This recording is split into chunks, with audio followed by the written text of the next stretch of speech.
On paper, this is a rich country, yet its people are forced to shuffle along in lines for toilet paper. At 65 years old, Ivan should be enjoying his retirement. Instead, he spends his days queuing.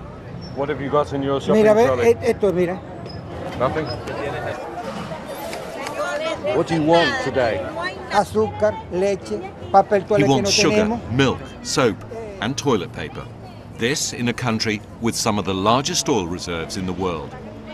But the price of oil slumped and the government's management of the economy has been disastrous. I'm very annoyed. Only God knows what we're going through.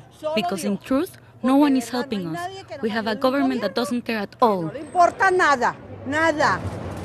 Desperation set in, which means not only has Ivan queued here for hours, he doesn't even know what for. You've been here 3 hours? 3 horas. Y mira. And do you know what you're going to get when you go into the shop? No sabemos. You don't know what you're waiting for? Estamos aquí sin saber qué es lo que hay. And it got worse. The front of the queue led to this. The loading bay of a supermarket, locked shut. There were no deliveries and no goods. So the line stops here and then what?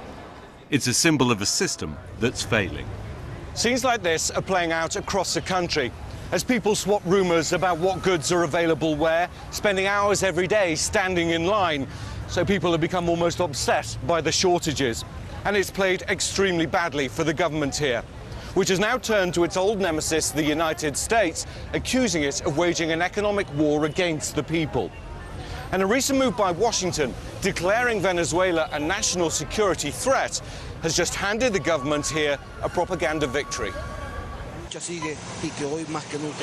President Maduro accused America of trying to overthrow his government. Military exercises were ordered. Diplomats were expelled as he rallied people to his side. Obama liked to destroy Venezuela. And if journalists from England are very good with Venezuela, they need to understand very well that at the moment, Venezuela is near to be attacked from the United States.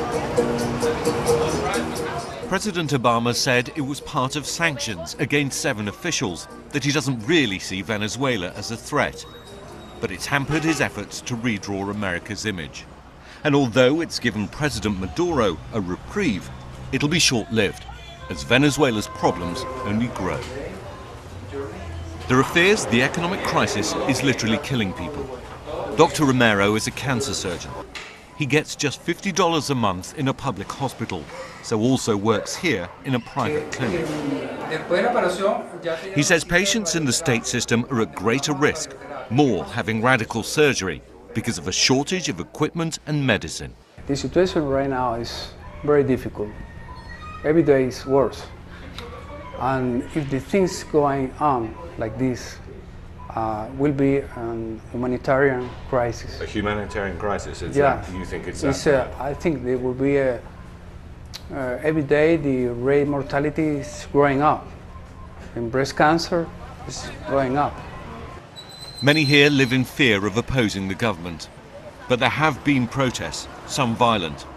And unless the price of oil rallies, there's likely to be more shortages and even greater strife. Ian Pannell, BBC News, Caracas.